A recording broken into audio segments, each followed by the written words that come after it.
Hello बच्चों, नमस्कार। मैं नमन पांडे आपका कृष्णा एकेडमी पे वेलकम करता हूं। आज हम लोग पढ़ने वाले हैं केमिस्ट्री का चैप्टर नंबर 3, केमिकल काइनेटिक्स यानी कि रासायनिक बलगतिकी। तो कल तक हमने पढ़ लिया था कि हम किसी भी रिएक्शन की रेट ऑफ रिएक्शन को कैसे फाइंड करते हैं, अभिक्रिया की दर को हम कैसे निकालते हैं। ये हमने परसों के लेक्चर में सीखा। कल के लेक्चर में हमने ये सीखा कि ऐसे कौन कौन से जो है वो फैक्टर हैं जो अभिक्रिया की रेट को इफेक्ट करते हैं। आज हम पढ़ने वाले हैं रेट लॉ। लेक्चर नंबर 3 है आज का,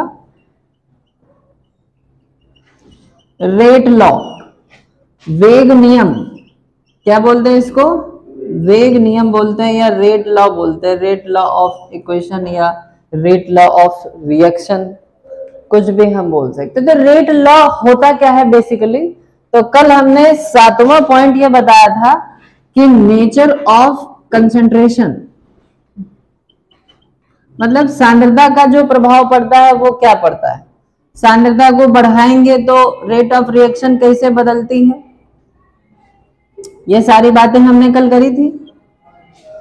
तो उसी को हम आज बहुत अच्छे से जानेंगे। न्यूमेरिकल वगैरह भी एक दो इसमें हम आगे बढ़ाएंगे और उसमें जानेंगे कि नेचर ऑफ कंसंट्रेशन, मतलब अभिक्रिया जो होती है उसमें अभिकारक की सांद्रता को अगर हम बदल दें, दुगना कर दें, तिगुना कर दें, तो रेट ऑफ रिएक्शन पर क्या फर्क पड़ेगा।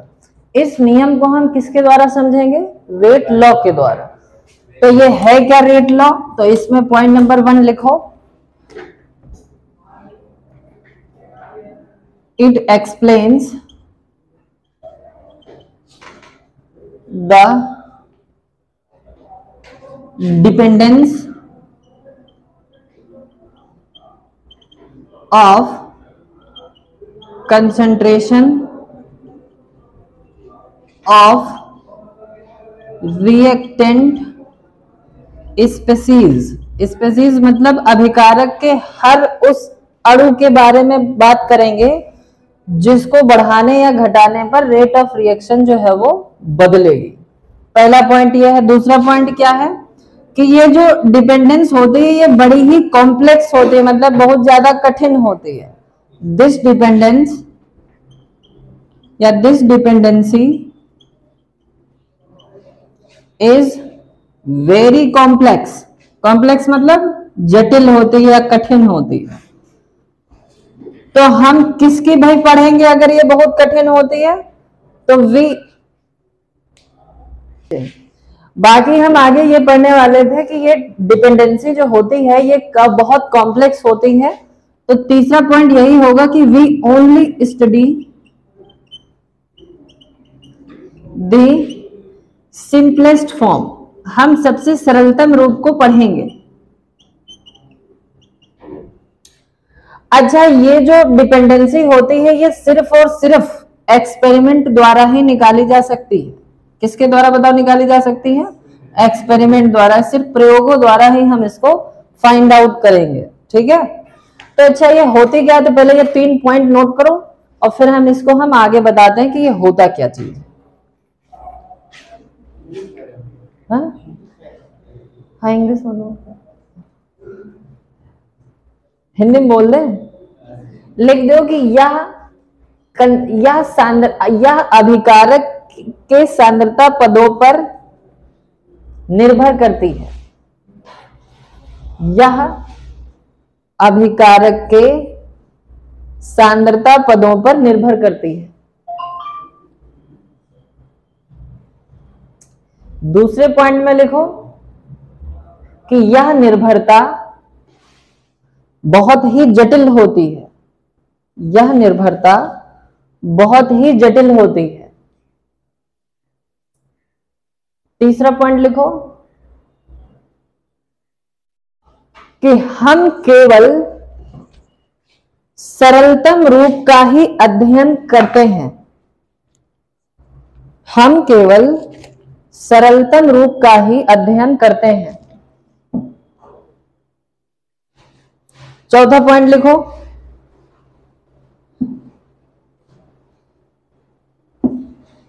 कि इसको निकालने का एकमात्र तरीका एक्सपेरिमेंट है। एक्सपेरिमेंट मतलब प्रयोग है, प्रयोग है।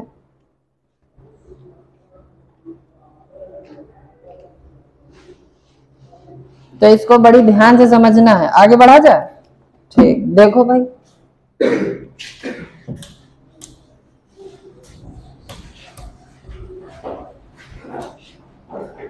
ये बिल्कुल ऐसे समझ सकते हो जैसे हमारे पास, जैसे मान लो कि कोई अभिक्रिया हो 2A + B एरो वो उत्पाद बना रहा हो। क्या बना रहा हो? उत्पाद बना रहा हो। फिर हमने ये पाया प्रयोगों द्वारा कि जब हम एक ही सांद्रता को दुगना कर दें, कितना कर दें? 2 गुना कर दें, तो ये पता चला कि जो रेट ऑफ रिएक्शन है वो भी 2 गुना हो जाती है। कितने गुना हो जाती है? 2 गुना हो जाती है। अगर हम कंसंट्रेशन ऑफ ए को डबल कर दें, दुगना कर दें, तो रेट ऑफ रिएक्शन हमको कितना मिला? 2 गुना मिला। तो इससे हम ये कह सकते हैं कि जो रेट ऑफ रिएक्शन है वो समानुपाती है ए की पावर 1 के। कह सकते कि नहीं कह सकते कि जिस अनुपात में ए की सांद्रता बढ़ रही है उसी अनुपात में रेट ऑफ रिएक्शन भी बढ़ रहा है। अच्छा, फिर दूसरा चीज मान लो कि अगर हम बी की सांद्रता को दुगना कर दें, क्या कर दें? दुगना कर दें, और रेट ऑफ रिएक्शन हमको अगर 4 गुना मान लो मिले, कितना गुना मिले? 4 गुना मिले, तब हम ये कहेंगे कि जो रेट ऑफ रिएक्शन है वो समानुपाती है बी की पावर 2 के। किसकी पावर 2 के? बी की पावर 2 के। बी की पावर 2 क्योंकि 4 इधर है 2 इधर है, 4/2 कितना आएगा? 2 आएगा। इसमें 1 का है, 2 इधर है 2 इधर है, 2 को 2 से डिवाइड करोगे कितना आएगा? 1 आएगा। मतलब कि कंसंट्रेशन को बदलने से रेट ऑफ रिएक्शन पर फर्क पड़ता है, और यही हमको कौन बताता है? रेट लॉ बताता है। और रेट लॉ हमेशा किससे फाइंड होगा? एक्सपेरिमेंट द्वारा ही हम इसको निकाल सकते हैं। ये बात जरूरी ध्यान रखना है कि सिर्फ प्रयोगों द्वारा ही हम इस अभिक्रिया की रेट को निकाल सकते हैं या बता सकते हैं। क्या ये बात क्लियर है बच्चा? ठीक,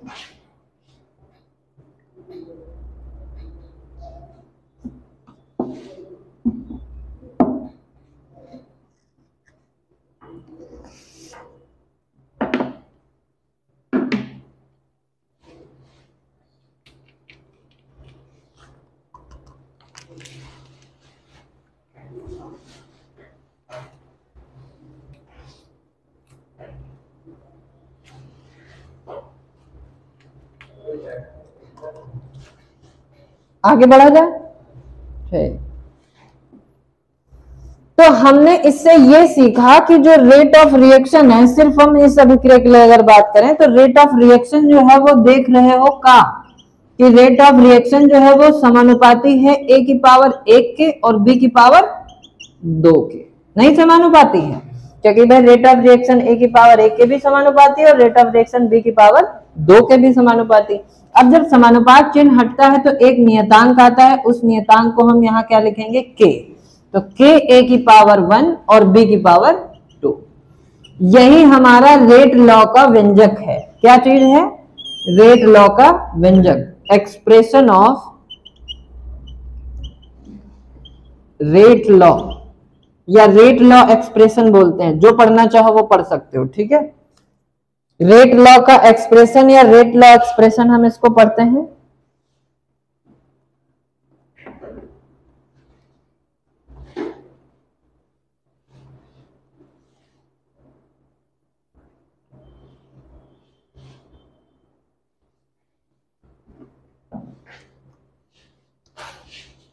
तो बड़ी सिंपल सी चीजें हम बात करेंगे। ठीक है, जहां ना समझ में आए वहां तुरंत बता देना।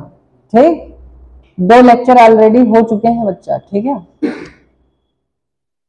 लेकिन जो दूसरा वाला लेक्चर था उसमें वीडियो में आवाज नहीं आ रही थी तो वो बेकार हो गया, समझ रहे हो? माइक हाँ कल बंद था इस वजह से, और परसों का कुछ कट गया था इस वजह से बेकार हो गया। बाकी फिजिक्स के तो दोनों अच्छे आए हैं। हटा दे इसको है? तो देखो भाई, अब हम इसकी बात करेंगे। तो अगर हमको जैसे मान लो कि रेट लॉ लिखना है इसी अभिक्रिया के लिए कि 2A + B एरो प्रोडक्ट जैसे कोई बन रहा, तो बड़ी ध्यान से बात सुननी है, ये यूपी बोर्ड में आता भी है कि जैसे मान लो कि हमारे पास कोई अभिक्रिया हो 2a + b एरो कोई उत्पाद बना दे, प्रोडक्ट अगर बना दे, तो हम ये कहेंगे कि भाई रेट ऑफ रिएक्शन जो है वो समानुपाती है a की पावर x के। जैसे हमने वहां पे देखा a की पावर 1 था, वैसे हमने अब a की पावर 1 भी हो सकता है, 2 भी हो सकता है, 0 भी हो सकता है, कुछ भी हो सकता है। तो हमने मान लिया कि a की पावर कितनी है x, और हमने ये मान लिया कि जो रेट ऑफ रिएक्शन है वो समानुपाती है b की पावर y के, क्योंकि b की भी कुछ ना कुछ पावर होगी। तो अब हमको जब रेट ऑफ रिएक्शन का लॉ लिखना होगा तो हम दोनों नियमों को अगर हम मिला दें, सोचो तो हमारा क्या बन जाएगा, a की पावर x इंटू b की पावर y। अब जब समानुपात का चिन्ह हटेगा तो क्या आएगा, k आएगा, k नियतांक आएगा, एक a की पावर x और b की पावर y। इस बात को ध्यान रखना है।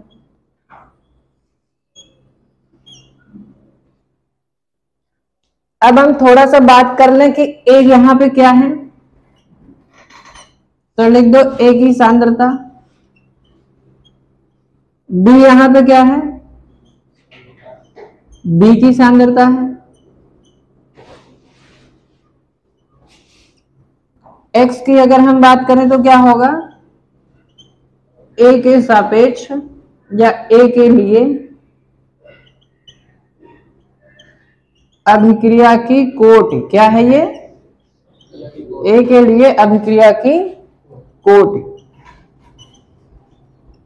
अगर हम y की बात करें तो y क्या है, b के लिए अभिक्रिया की कोटि। तो यहां पर एक टर्म बहुत इंपॉर्टेंट आता है कि x + y को हम क्या पढ़ते हैं, तो इसको हम अभिक्रिया की कोटि कहते हैं। क्या कहते हैं, अभिक्रिया की कोटि। और इसको हम लिखते हैं स्मॉल n से, मतलब n बराबर क्या हो गया, x + y। यहां पर k क्या है, k, तो k के देख लो कई नाम है, यहां पर अभी हम एक ही नाम यूज करेंगे, वेग स्थिरांक या वेग नियतांक इसको हम कह सकते हैं।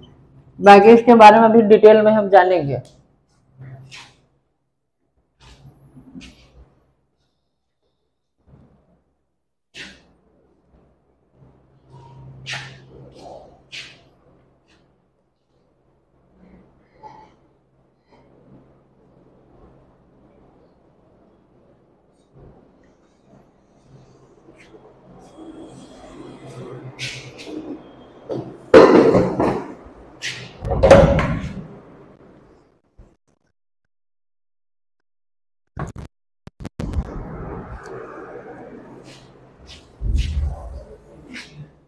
हटा दे भाई इसको, ठीक। वीडियो अच्छा था, यहां तक दिख रहा है पूरा पूरा है, ठीक, हटा दे इसको, ठीक। तो अब हम बात करते हैं कि ये जो k है, k का मात्रक क्या होता है, क्योंकि मात्रक पे बहुत ज्यादा सवाल आता है, ठीक है। तो हम बात करेंगे k के मात्रक की। तो हेडिंग में डाल दो k का मात्रक।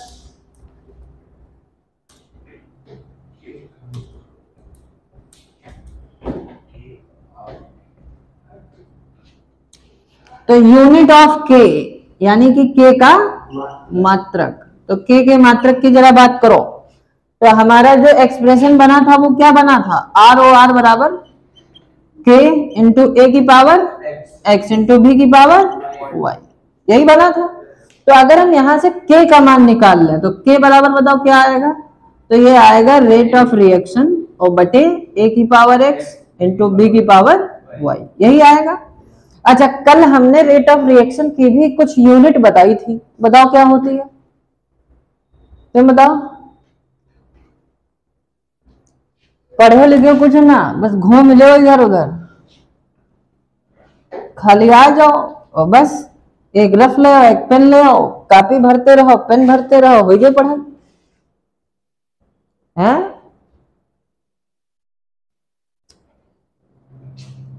कल हम पीटेंगे सबको अगर नहीं याद होगा, ठीक है। अच्छा, यहां पर हमने रेट ऑफ रिएक्शन इसकी बताई थी कि मोल प्रति लीटर या मोल प्रति लीटर हमने बताई थी, और क्या बताई थी, सेकंड इनवर्स बताई थी।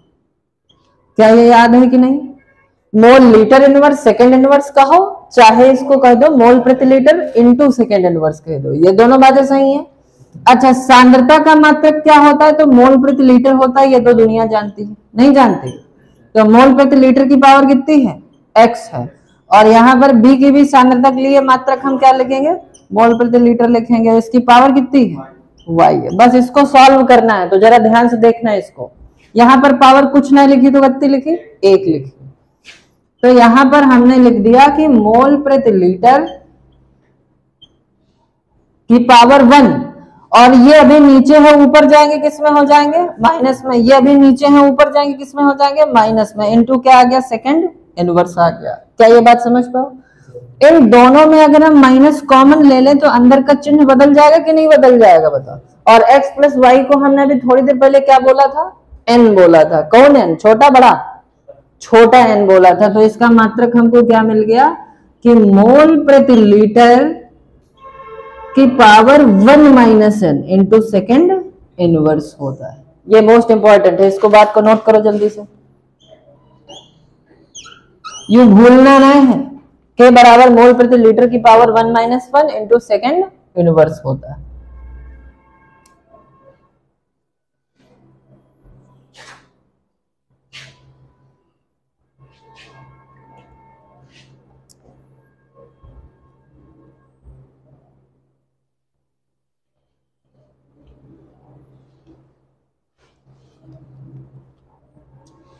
क्या केमिस्ट्री कोई किताब लाया हो? लाओ जरा। फिर हम इसमें देखो मात्रक से कई सवाल पूछे गए हैं, ये तुमको दिखा दे, वरना कहोगे कि पढ़ाना व्यर्थ है सब। ये दूसरे प्रकाशन की बुक है, इसमें पार्ट 3 खोलो जरा, रासायनिक बलगतिकी।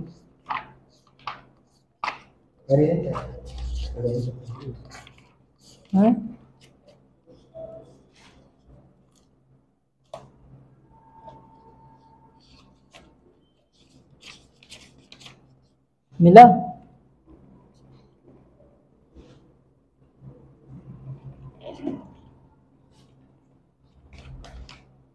हटा दे मैं इसको, हैं? नोट हो गया? तो हमने इसमें क्या सीखा कि के का क्या मात्रक होता है? मोल प्रति लीटर की power 1 minus n into second inverse होता है। अब जैसे इसमें विभिन्न अभिक्रियाओं की कोटि में हम देखेंगे, ठीक है? तो एक तरफ हमने लिख दिया अभिक्रिया की कोटि और एक तरफ लिखेंगे मात्रक। तो एक तरफ बीचों बीच में लाइन खींच दो, एक तरफ लिखो अभिक्रिया की कोटि। यू क्या लिखा है? अभिक्रिया की कोटि, ऑर्डर बोलते हैं इसको। और इधर हमने लिख दिया यूनिट। यूनिट मतलब मात्रक। मात्रक। अब जैसे हम बात करें, जैसे मान लो कि शून्य कोटि की अभिक्रिया की, इधर देख लो पहले ध्यान से। अगर हम शून्य कोटि की अभिक्रिया की बात करेंगे तो इसका मतलब ये होगा कि n बराबर यहाँ पे 0 है। कितना है? 0 है। तो अगर n बराबर 0 है, मान लो शून्य कोटि की अभिक्रिया के लिए हमने n बराबर कितना बताया? 0। जरा इसमें 0 रखो, तो मोल प्रति लीटर की power 1 minus 0 into second inverse. मतलब इसका खाली मात्रक क्या बन गया? मोल प्रति लीटर इंटू सेकेंड इनवर्स। जब कभी भी ऐसा मात्रक दिख जाए तो समझ जाओ कि ये कौन कोटि की अभिक्रिया है? शून्य कोटि की। अब हम बात करेंगे प्रथम कोटि की अभिक्रिया के लिए। तो प्रथम कोटि की अभिक्रिया के लिए n बराबर कितना लिखना पड़ेगा? 1 रखना पड़ेगा। जरा इसमें 1 रखो, तो 1 माइनस 1 कितना हो गया? 0। और किसी की पावर 0 हो तो उसका मान 1 होता है। तो अगर ये 1 हो गया तो 1 का सेकंड इनवर्स से गुणा होगा तो मात्रक क्या बनेगा? सिर्फ सेकंड इनवर्स बनेगा। क्या ये बात समझ पाओ? है? अगर हम द्वितीय कोटि की अभिक्रिया की बात करें, तो द्वितीय की अगर हम बात करेंगे तो यहाँ पर n बराबर हमको कितना रखना पड़ेगा? 2 रखना पड़ेगा। n बराबर 2 जरा इसमें रखो, तो 1 माइनस 2 माइनस 1 आएगा। तो इसको हम लिख सकते हैं मोल इनवर्स। और क्या लिख सकते हैं बताओ? लीटर। लीटर की पावर 1 ही रहेगी, ठीक। और इनटू क्या हो जाएगा? Second inverse. ऐसे ही हम अनंत तक के निकाल सकते हैं, नहीं निकाल सकते? तो हमारे सिलेबस में सिर्फ शून्य है और प्रथम है, तो हम सिर्फ केवल 2 की बात करेंगे। बाकी जैसे कंपटीशन की तैयारी करना होगा तो यूपी बोर्ड के पेपर निपटाने के बाद में हम नीट वगैरह की तैयारी करवाएंगे, ठीक है। तो जितनी जानकारी, जितनी जरूरत है, सिर्फ उतना ही पढ़ो, ठीक है।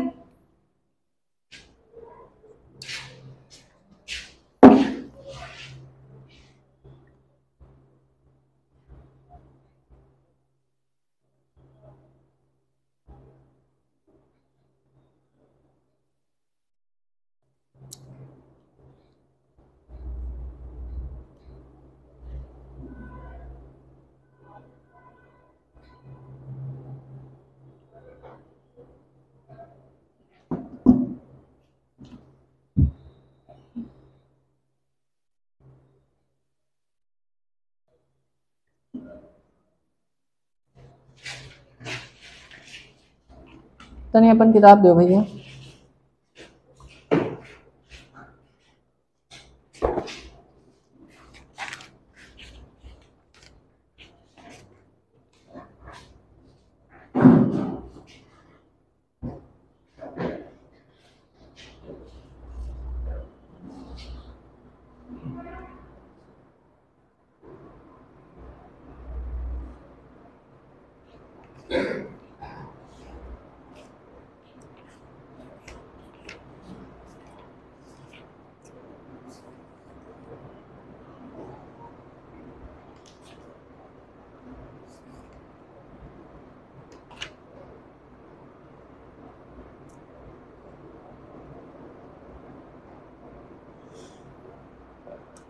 हटा दो इसको। ठीक, एक सवाल भाई बहुविकल्पीय में आता है, बहुत बार पूछा गया है, इस ये सब पूरा लिख लिया। ठीक, एक सवाल लिखो।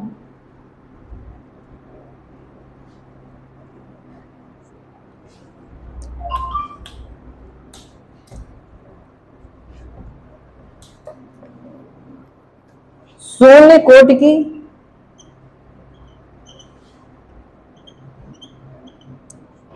अभिक्रिया की दर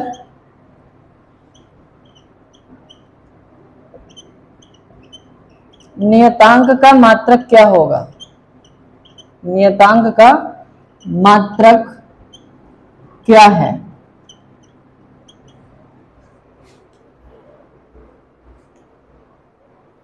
ऑप्शन है भाई, पहला है लीटर सेकेंड इनवर्स, दूसरा वाला है लीटर मोल इनवर्स,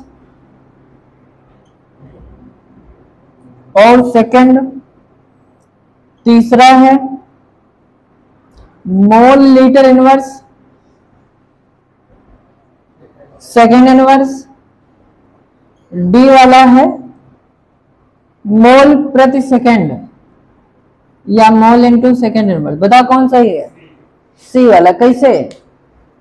क्योंकि हमको पता है कि जो वेग स्थिरांक का मात्रक होता है वो क्या होता है? मोल प्रति लीटर की power 1 minus n into second inverse. n बराबर इसमें 0 रख दो। 0 का है रखा, क्योंकि ये कौन अभिक्रिया है? शून्य कोटि का अभिक्रिया। तो अगर शून्य कोटि का अभिक्रिया तो इसमें रखो, तो k बराबर क्या मिलेगा हमको? मोल प्रति लीटर की power 1 minus 0 into second inverse. तो इसका मात्रक क्या मिला? मोल मिला। लीटर नीचे है, ऊपर आएगा किसमें हो जाएगा? -1 में हो जाएगा, और सेकेंड इनवर्स। तो अब बताओ कौन सही है? सी वाला सही है, बी नहीं सही है। हाँ, सी सही है। ये देख लो कितनी बार पूछा गया। 2020 में आया, 19 में आया, 12 में आया, 8 में आया, 7 में आया और 3 में आया। तो समझ लो कि ये कितना ज्यादा इंपॉर्टेंट है।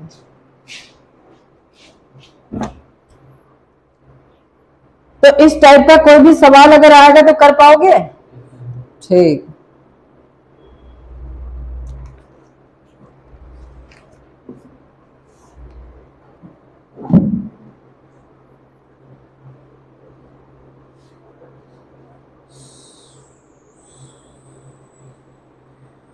अब थोड़ा सा कंपटीशन वाला एक सवाल पूछ लेते हैं, ठीक है? ठीक।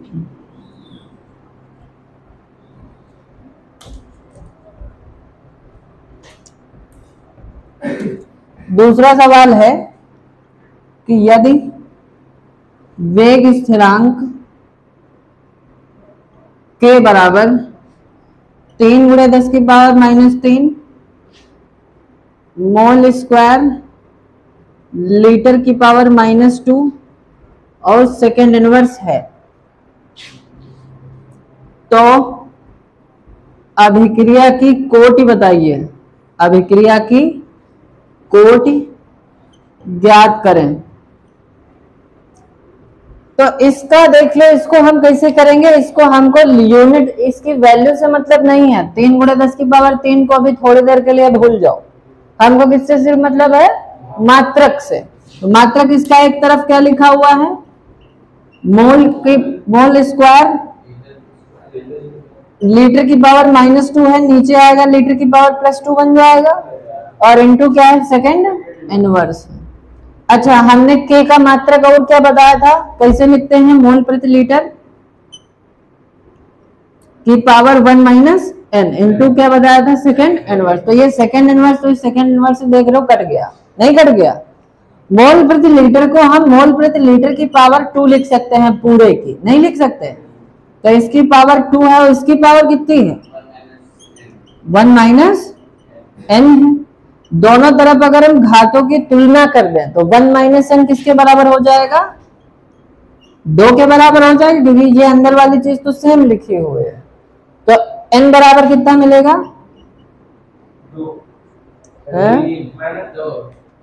-1 मिलेगा।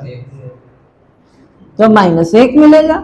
n का मान भिन्नात्मक भी हो सकता है, कोटि जो है वो 0 भी हो सकती है, पॉजिटिव हो सकती है, निगेटिव हो सकती है, भिन्नात्मक हो सकती है, P/Q की फॉर्म में हो सकती है, लेकिन आणविकता कभी भी 0 या भिन्नात्मक नहीं हो सकती। तो आणविकता वाला हम आगे बताएंगे, ठीक है। अभी कोटि पढ़ रहे हो तो कोटि को किसी भी तरीके से हम लिख सकते हैं, चाहे वो भिन्न के रूप में लिखें, चाहे वो पॉजिटिव नेगेटिव के रूप में लिखें, चाहे जिस रूप में लिखें।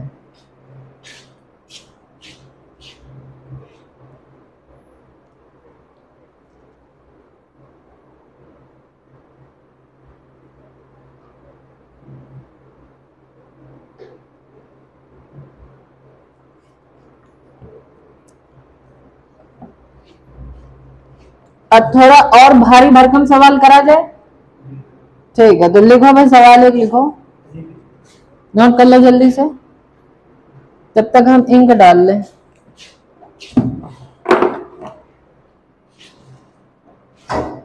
ये सही,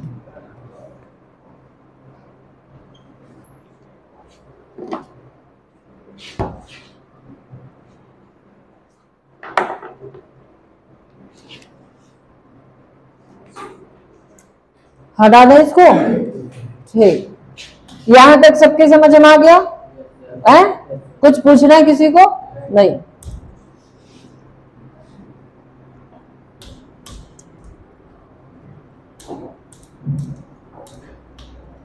सवाल ये बच्चा देखने में बड़ा लगेगा, लेकिन इसमें है कुछ नहीं, ठीक है। तो सवाल देख के मत घबरा जाना, ठीक है, ठीक। लिखो भाई सवाल, लिखो अभिक्रिया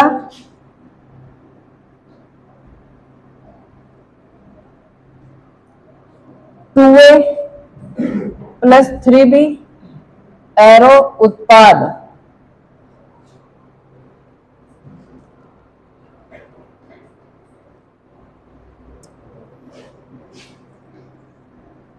ए के सापेक्ष अभिक्रिया की कोटि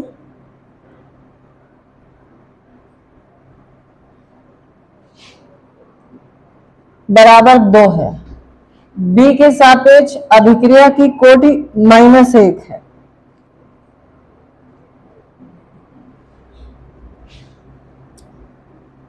अभिक्रिया के वेग, अभिक्रिया की दर, अभिक्रिया की दर पर क्या प्रभाव पड़ेगा। पहला है यदि,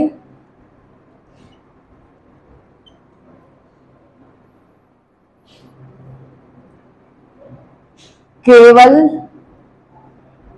A की सांद्रता को दोगुना कर दिया जाए,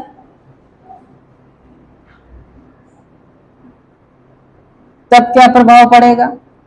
दूसरा है कि केवल B की सांद्रता को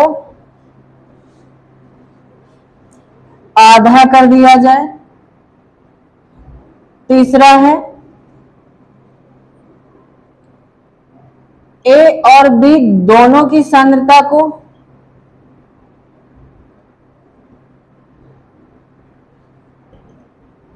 दुगना कर दिया जाए।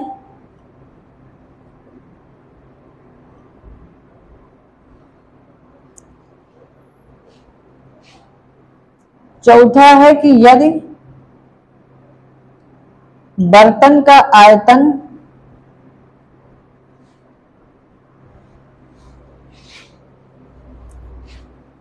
तीन गुना बढ़ा दिया जाए,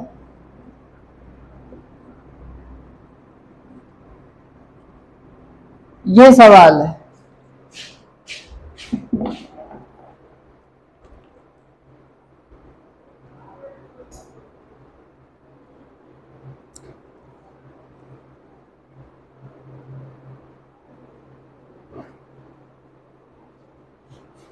आगे बढ़ा जाए तो देखो भाई सवाल को हम कैसे करेंगे।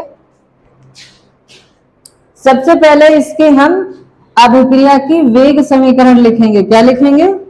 अभिक्रिया की वेग समीकरण। अभिक्रिया की वेग समीकरण कि वो क्या होगी बताओ। आर ओ आर बराबर के।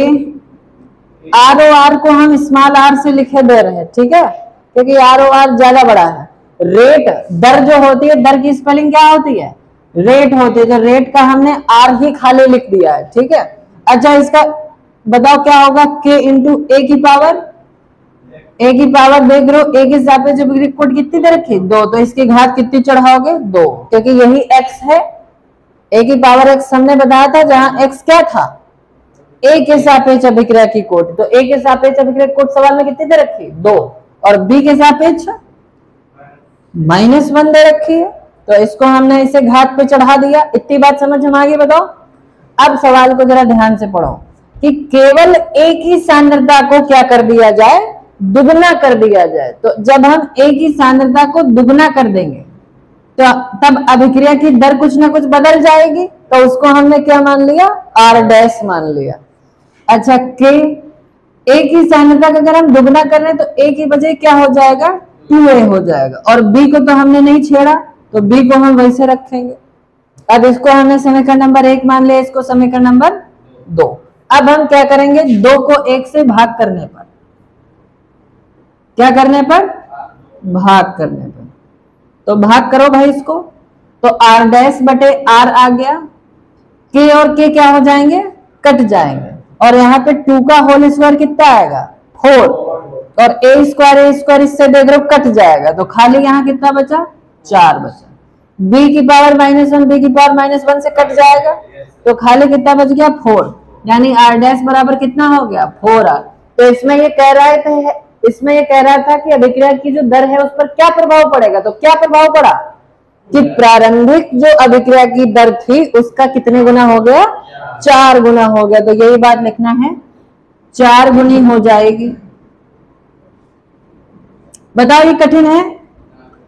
ठीक, तो ये हमने अभी पहला पार्ट किया है बच्चा। इसी तरह दूसरा करेंगे और इसी तरह तीसरा करेंगे।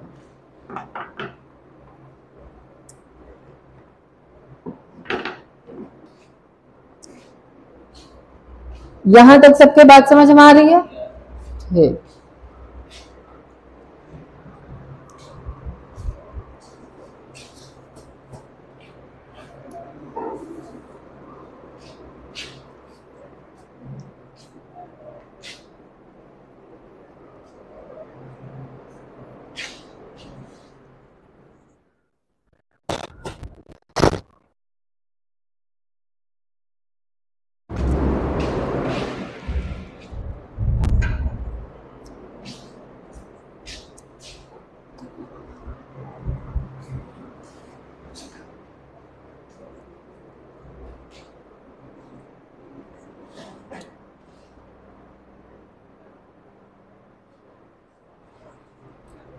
आगे बढ़ा जाए।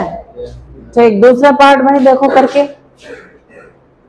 तो दूसरे पार्ट में ये वाली लाइन तो सेम रहेगी, दूसरी वाली कुछ बदलेगी। क्या बताओ बदलेगी? है कि केवल बी की सांद्रता को आधा कर दिया जाए तो रेट कुछ ना कुछ बदलेगा। तो हमको ए को नहीं मतलब है, ए से हमारा कोई मतलब नहीं रहेगा, लेकिन बी को क्या करना है? आधा बना देना। तो बी को आधा भाई बना दो, तो ये बी बटा 2 की पावर कितनी हो गई? -1 हो गई। इसको हमने क्या मान लिया? समीकरण नंबर 2। फिर काम वही करना है कि 2 को 1 से भाग करने पर, तो 2 को 1 से भाग करो जरा। तो इधर कौन है? आर डैश, इधर कौन है? आर, इधर के और के कट जाएंगे, ए स्क्वायर कट जाएगा, इधर कौन बचेगा? 2 की पावर -1 इधर बचेगा, और b की पावर -1 इससे b की पावर -1 से कैंसिल हो जाएगा। तो खाली कितना बचेगा? 2 बचेगा। तो 2 बचा, इसका मतलब r डैश किसके बराबर हो गया? 2r। मतलब अब जो है अगर हम b की सांद्रता को खाली आधा कर दें तो ये प्रारंभिक सांद्रता का क्या गुना हो गया? 2 गुना हो गया। तो ये इसका आंसर है। आसान है कि नहीं बताओ?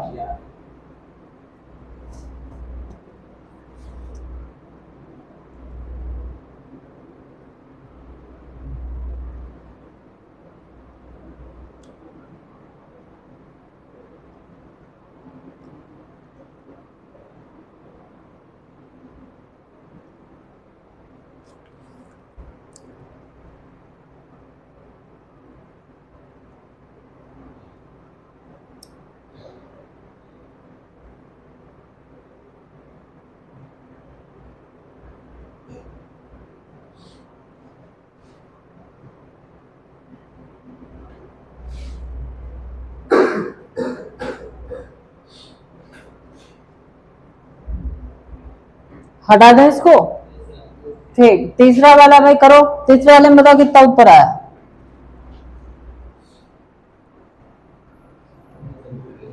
करो। r डैश बराबर k इंटू दोनों की सांद्रता को दुगना करा जा रहा है ना। ठीक, तो ये 2a की पावर 2 इंटू 2b की पावर -1, इसको समीकरण नंबर क्या मान लिया? 2।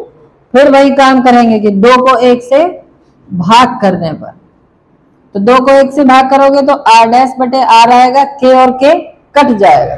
2 की पावर 2 का मतलब 4 होगा। अच्छा, अब b वाला जरा देख लो। तो b में 2 की पावर -1, 2 की पावर -1 ऊपर बचेगा, और b की पावर -1 b की पावर -1 कैंसिल हो जाएगा। तो वो जो 2 की पावर -1 बचा है, इसको जब नीचे लाएंगे तो ये प्लस में 2 हो जाएगा, नहीं हो जाएगा। तो यहां से देख रहे हो कि ये r डैश बराबर किसके हो गया? 2r के। मतलब प्रारंभिक जो दर है उसका ये कई गुना हो गया? 2 गुना हो गया।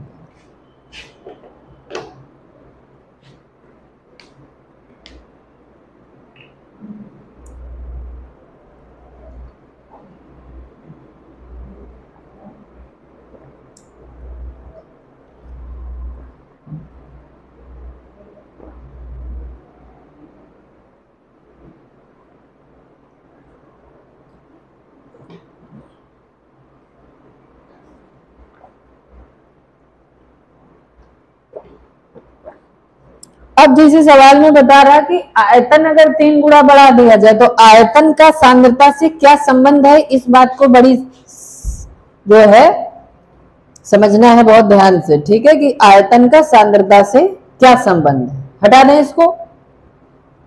तो आयतन का सांद्रता से संबंध देख लो समझने के लिए। सांद्रता पहले फार्मूला बताओ क्या होता है। तो सांद्रता को हम मोलरता भी कह सकते हैं ना। मोलरता फार्मूला क्या होता है? मोलों की संख्या बटे विलयन का आयतन, यही होता है।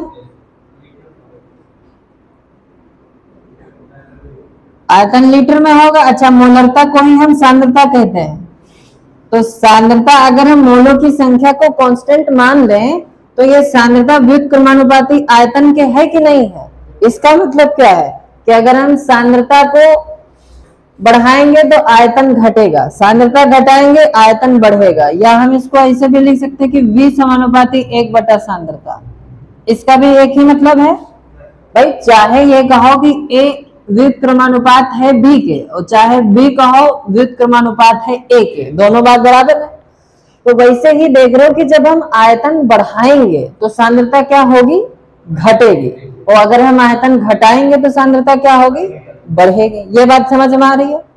तो बस इसको लेके चलना। तो अच्छा बता रहा है कि बर्तन का आयतन हम कितना कर दें, 3 गुना कर दे। तो 3 गुना जब हम आयतन कर देंगे तो जो A और B की सांद्रता है वो 3 गुना के ही अनुपात में कम होगी, नहीं होगी। तो तब हमारी नई रेट ऑफ रिएक्शन क्या बनेगी, हटा दें इसको, नोट करोगे इसको, नोट कर लो 2 लाइनें जल्दी जल्दी।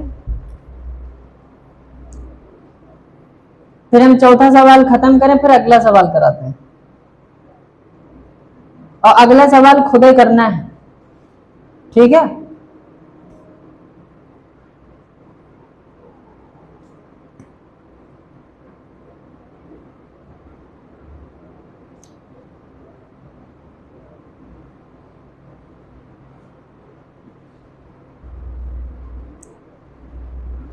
हटा दें, हटा दें इसको, ठीक। देखो अच्छा, इसका पहले हमको जब रेट लॉ लिखना होगा तो K इंटू A की पावर कितनी बताए थे, 2, और B की पावर कितनी बताए थे, -1, 2 और -1। ये x और y का मान है, एक बार फिर से बता दे रहे हैं, ये x का मान है और वो y का मान है, ठीक है? अच्छा, जब हम आयतन को 3 गुना कर देंगे तो हमारी जो रेट होगी वो कुछ ना कुछ बदलेगी, तो हमने r डैश मान लिया। K बिल्कुल वैसे रहेगा, लेकिन आयतन बताओ कि आयतन बढ़ाने पर सांद्रता घटेगी, तो घटेगी कितने में, बटे 3 में। A की भी घटेगी और B की भी घटेगी। इसको समीकरण नंबर 1 मान लो, इसको समीकरण नंबर 2। फिर वह काम कि 2 को 1 से भाग करने पर, तो 2 को जब 1 से भाग करोगे तो r डैश बटे r बराबर क्या बचेगा बताओ, K और K तो कैंसिल हो जाएगा, a स्क्वायर कैंसिल हो जाएगा, 3 का स्क्वायर का मतलब 9, b की पावर -1 b की पावर -1 से कैंसिल हो जाएगा, तो कितना बचेगा, 3 की पावर -1 बचेगा, 3 बचेगा ना। तो वो 3 का गुणा हम ऊपर करे दे रहे, तो 9 3 कितने हो गए, 27। तो r डैश बराबर कितना आ गया, 27 r आ गया। मतलब कि पुराने वाले रेट का कितने गुना हो जाएगा, 27 गुना हो जाएगा। तो ये बात याद रखनी है, नोट कर लो इसको भाई।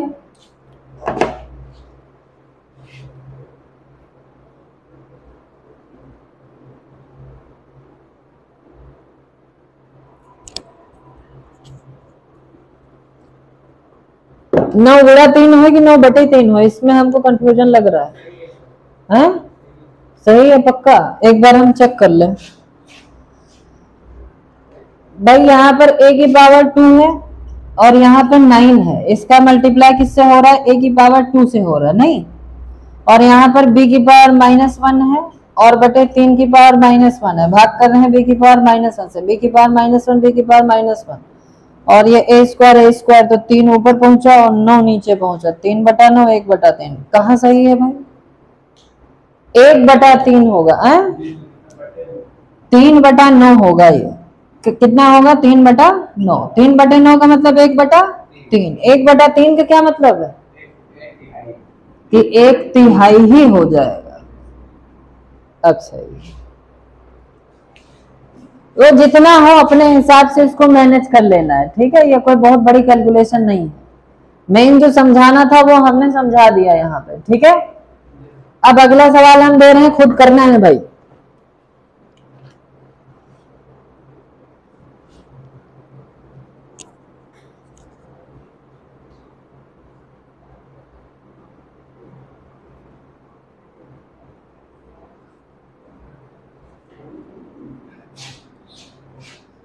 अभिक्रिया 2a + b एरो प्रोडक्ट, फिर है अभिक्रिया की दर पर क्या पड़ा, इसका क्या प्रभाव पड़ेगा,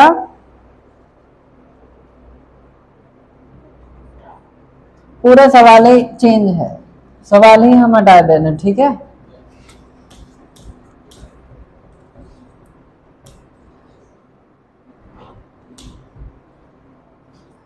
लिखो भाई, अभिक्रिया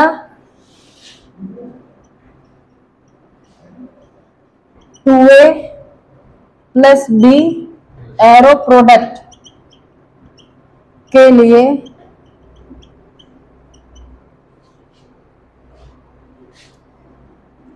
जब ए की सांद्रता को दोगुना कर दिया जाए, कितना कर दिया जाए? दोगुना, तो रेट ऑफ रिएक्शन जो है वो दोगुना हो जाती है, ये सवाल में दे रखा है। और जब ए और बी दोनों को दोगुना कर दिया जाए,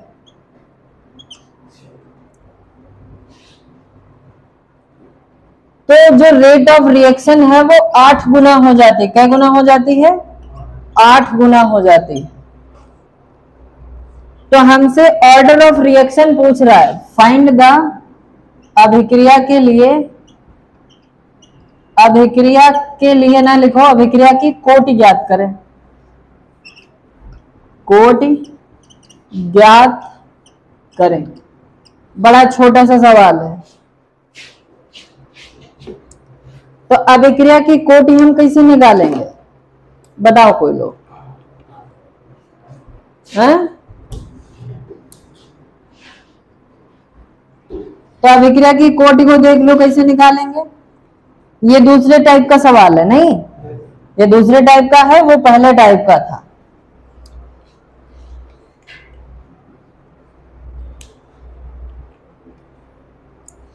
तो इसमें देखो जरा कि अगर हम R की वैल्यू लिखें तो R बराबर हमको पता है कि K इंटू ए की पावर x होता है और B की पावर y होता है। इसमें ये नहीं दे रखा कि A के सापेक्ष अभिक्रिया कोटि फलाना है और B के सापेक्ष अभिक्रिया कोटि फलाना है। तो इसमें जब कुछ दिया ही नहीं तो हमने क्या मान लिया? x और y मान लिया। अब जरा सवाल को पढ़ो। तो सवाल कह रहा है कि जब हम A की सांद्रता को कितने गुना कर दें? 2 गुना, तब रेट ऑफ रिएक्शन कितनी हो जाती है? 2 गुना। तो पहला वाला है कि जब रेट ऑफ रिएक्शन 2 गुना हो जाती है, कब? जब हम सिर्फ A को 2 गुना करते हैं। B को तो वैसे रखा, लेकिन A को हमने क्या किया? 2 गुना कर दिया। तो इसको समीकरण नंबर 1 मान लो, इसको समीकरण नंबर 2।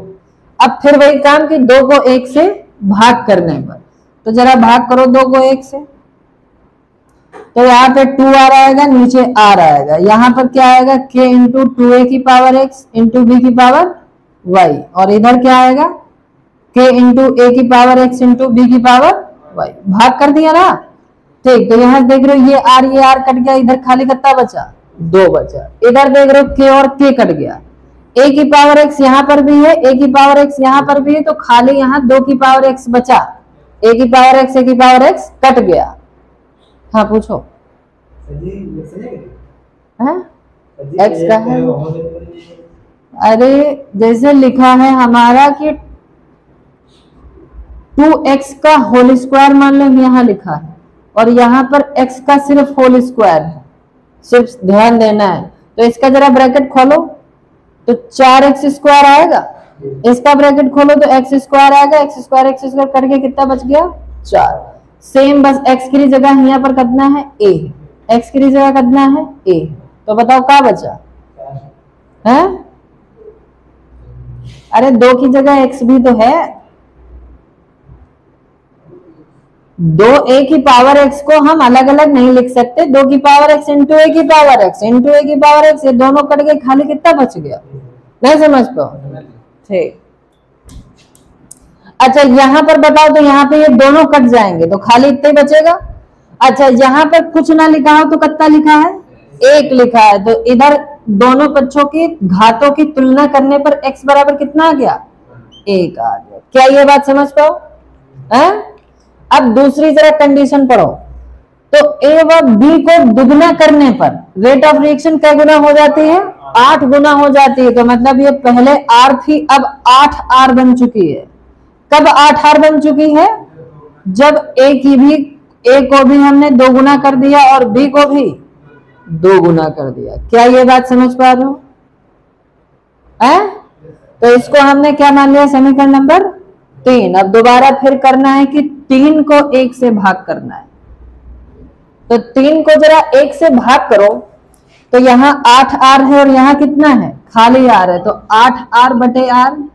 इधर बाएं पक्षम बताओ, दाहिने पक्षम कितना है? k इंटू 2a की पावर x इंटू 2b की पावर y। और इधर दाहिने पक्षम बताओ क्या है? k इंटू a की पावर x इंटू b की पावर y। अब देख रहे हो यहाँ k और k भी कट गया, ये वाला r इस r से कट गया, तो इधर बचा 8। इधर बताओ क्या बचा? इधर सिर्फ बचा 2 की पावर x बचा, और इधर खाली 2 की पावर y बचा, बाकी तो सब कट गए। ठीक, अच्छा 8 को हम 2 की पावर 3 बताओ लिख सकते कि नहीं लिख सकते? और जब गुणा होता तो गुणे में घाते जुड़ जाते हैं, तो x प्लस वाई आ गया। तो यहां से अगर हम घात की तुलना करें तो x प्लस वाई बराबर कितना आ गया? 3। तो x प्लस वाई बराबर 3, और यही हमारी अभिक्रिया की क्या है? कोटि है। क्योंकि कोटि को हम क्या लिखते थे? कोटि को हम n से लिखते थे। n बराबर क्या होता था? x plus Y. और x प्लस वाई का ही मान देख लो, डायरेक्टली आ गया। आ गया कि नहीं आ गया? तो यही हमारा उत्तर है। तो कितनी बड़ी अभिक्रिया कोटि है? अभिक्रिया की कोटि ज्ञात करें तो अभिक्रिया कोटि कितनी आ गई? 3। यही हमारा क्या है? आंसर।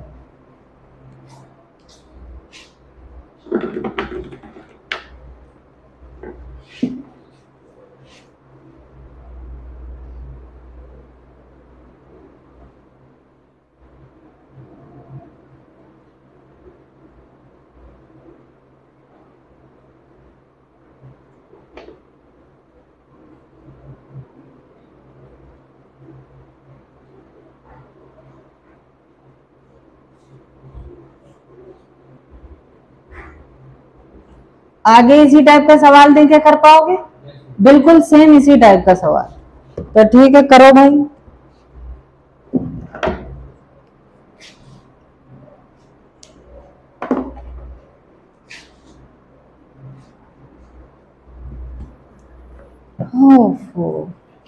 आगे बढ़ा जा। अभिक्रिया भाई दे रखी है।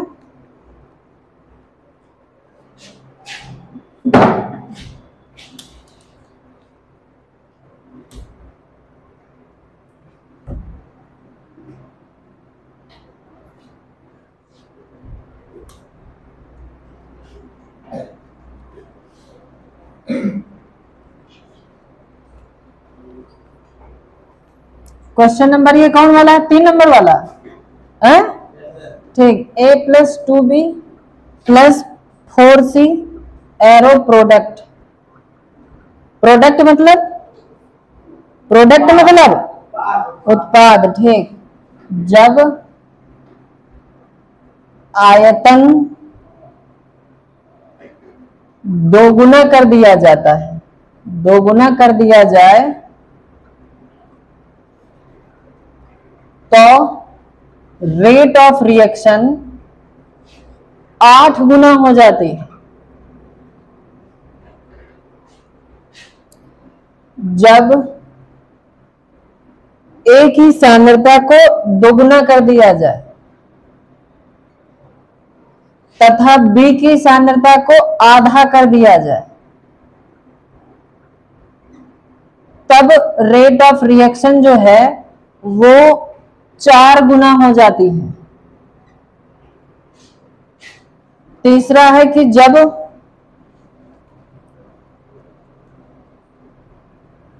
C की सांद्रता को 4 गुना बढ़ा दिया जाए तथा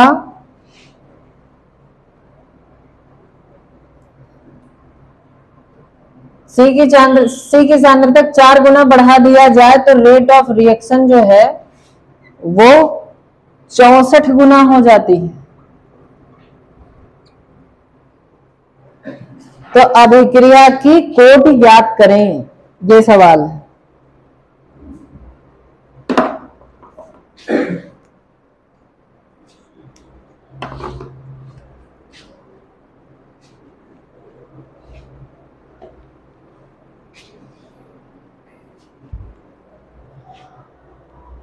तो काला वाला मार्कर जो है वो बाएं कान में है और दायां वाला मार्कर दाहिने कान में।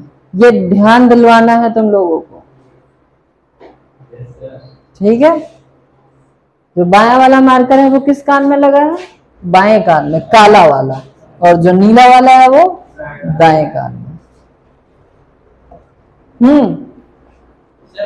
हाँ, यहाँ पर गुड़ा काहे होगा यार? जब गुड़ा होता है तो गुड़े में घाते जुड़ जाती हैं। हमने संख्या नहीं, देख लो इसके। जैसे हमने कहा कि 2 की पावर a है, गुड़े 2 की पावर b है, गुड़े 2 की पावर c है, गुड़े 2 की पावर d है। तो अगर आधार समान है तो गुड़ा जब होता है तो गुड़े में घाते जुड़ जाती, a plus B plus C plus D. जो ध्यान रखना है।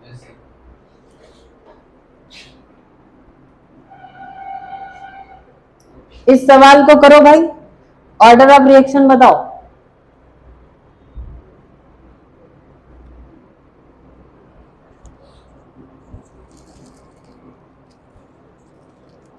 ना बता पाने पे सजाए मौत मुकर्रर होगी, मुकर्रर करार होगी, ठीक है।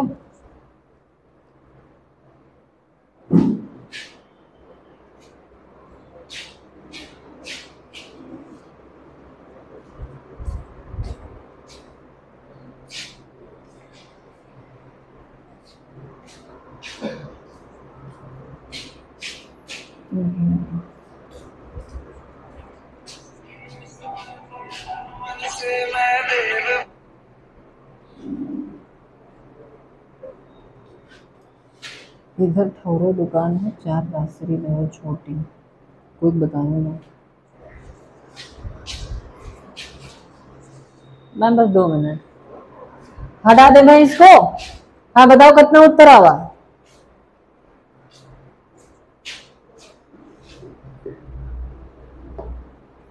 मोहित जिंदा हो?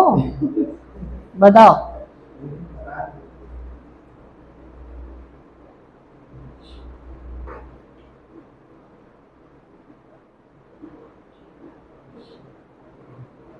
अच्छा निकालना का है? अभिक्रिया की कोटि निकालना। कुछ ज्यादा बड़ा सवाल तो नहीं लग रहा?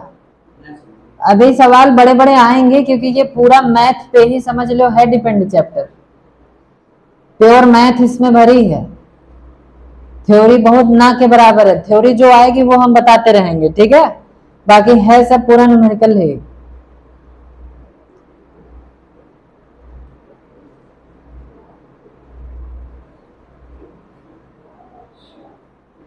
देखो भाई तुम लोग बहुत टाइम लगाते हो।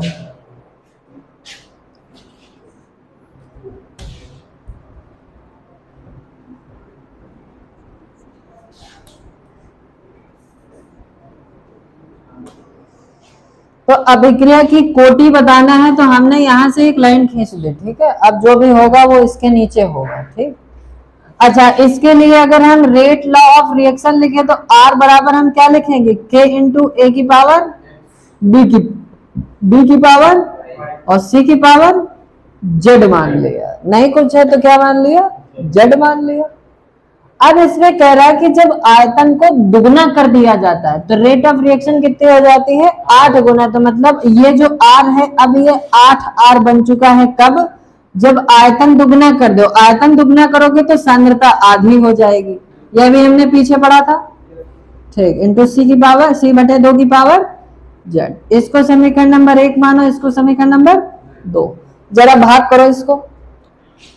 तो दूसरे को पहले से हम भाग करे दे रहे हैं। तो इधर कौन है? 8R और उधर R। R से R कट जाएगा, कितना बचेगा? R। इधर देख लो K से K कट जाएगा, यहाँ A की पावर X से A की पावर X कट जाएगा तो खाली कौन बचेगा? 2 की पावर X बचेगा। यहाँ पर खाली कौन बचेगा? 2 की पावर Y बचेगा। और यहाँ पर खाली 2 की पावर Z। यही बचेगा है कि कुछ और बचेगा?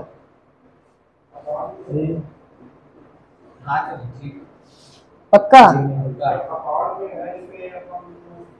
देखो a की पावर x, इसको देखो ध्यान से, सिर्फ हम एक पद की बात करें, a की पावर x है, यहाँ पर 2 की पावर x है, और इसका भाग किससे कर रहे हो, a की पावर x है, तो a की पावर x कट जाएगा, 1/2 की पावर x बचेगी है, ठीक है, 1/2 की पावर x, तो ठीक है 1/2 की पावर x कर दो भाई, ऐसे ही यहाँ पर 1/2 की पावर y, ऐसे ही यहाँ पर 1/2 की पावर, अब सही है, तो ठीक है, तो अब यहां से देख लो कि 8 बराबर क्या आ गया, 2 की पावर -x इंटू 2 की पावर -y इंटू 2 की पावर -z, तो 2 की पावर -x -y माइनस का z, इसको हम 2 की पावर कितने लिख सकते हैं, 3, 2 की पावर 3 बराबर 2 की पावर, अगर इसमें माइनस कॉमन ले लो तो x प्लस वाई प्लस क्या आ जाएगा, z, तो यहाँ घात की तुलना करोगे तो x plus Y plus Z कितना आ गया, 3 आ गया, तो x plus Y plus Z -3 आ गया, और यही क्या है, अभिक्रिया की कोटि। तो इन दोनों का देख रहे हो कोई यूज ही नहीं हुआ है, वैसे अगर इनका यूज करना चाहो तो हम दूसरी इक्वेशन भी बना सकते हैं, कैसे बना सकते हैं, ये समझ में आ गया, हम हटा दे रहे हैं इसको, घर पे इसको देखना जाएगा, ठीक, अभी हम इसको जरा जल्दी जल्दी बता दे रहे कि अब जैसे इसका यूज ही नहीं होगा, तो अब जरा इसको अच्छा पढ़ो कि जब a की सांद्रता और b की सांद्रता का आधा कर दिया जाता है तो रेट ऑफ रिएक्शन कितनी हो जाती है, 4 गुना, तो 4r कब हो जाती है, जब 2a की पावर x कर दिया है और b को हमने आधा कर दिया और c को हमने वैसे रखा, तो इसको हमने क्या मान लिया, समीकरण नंबर 3।